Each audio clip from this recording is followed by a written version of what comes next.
मलयुक्त मूत्र द्वार, क्या इन्हीं भोगों से परम पद परम सुख चाहते हो?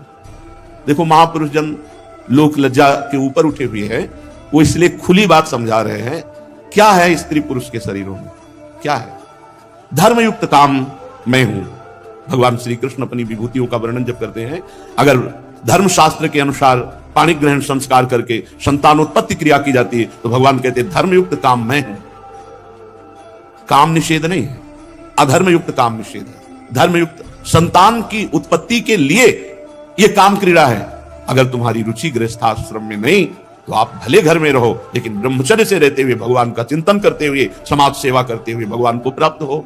व्यर्थ में ब्रह्मचर्य का नाश, सोच में ब्रह्मचर्य का नाश, अपवित्रता में जीवन, ये बुद्धि बदलती चली जा रही समाज की। आप हमारी आत्मा हो, आपकी आध्यात्मिक उन्नति, परमानंद की प्राप्ति के लिए कभी जब आपकी बुद्धि शुद्ध हो, तो हमारे वचनों का मनन करना कि तुम्हारे जीवन का लक्ष्य क्या है। क्या मलमूत्र के ही द्वार हैं?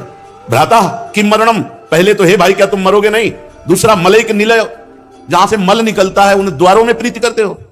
स्त्री पिंड भोगा स्पृहा, ये क्या है शरीर? चाहे स्त्री का हो चाहे पुरुष का हो, इसी राग से तो तुम्हारी दुर्गति हुई है। भोग स्पृहा, भोग की आकांक्षा। देखो हमारे शास्त्रों ने घुमा के वैराग्य में लाने की कोशिश की है। जैसे कोई भोग के बिना नहीं रह सकता, तो उसके लिए पाणी ग्रहण संस्कार, उसके लिए गृहस्थ धर्म, गृहस्थ धर्म में भी एक सीमित कर दिया गया।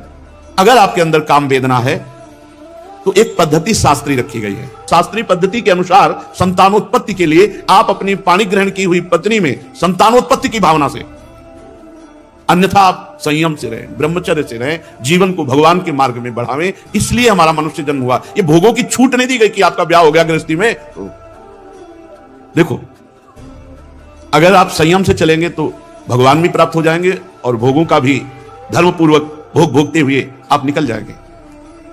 ब्याह हो जाना कोई तुम्हारे लिए लाइसेंस नहीं मिल गया कि आप मनमानी में विचार करो। ये अंबालिका के पति विचित्रवीर है, क्या नाम था? विचित्रवीर महाराज इसी भ्रम में हो गए थे कि हमारा तो सौभाग्य हो गया। भीष्म पितामह जी अपहरण करके 3 राजकुमारियों को लाए थे। अंबा जी ने तो स्वीकार ही नहीं किया विचित्रवीर को। विचित्रवीर इतने आसक्त हो गए इन दोनों राजकुमारियों में कि कुछ ही दिन में उनको रोग हो गया, राजक्षमा, और शरीर पूरा हो गया। एक शरीर है, इसकी एक धर्मयुक्त सीमा है। आप अपनी सीमा में संतानोत्पत्ति के लिए नहीं कहने क्या है? मलैक निलय और स्त्री पिंड भोगस प्रिया।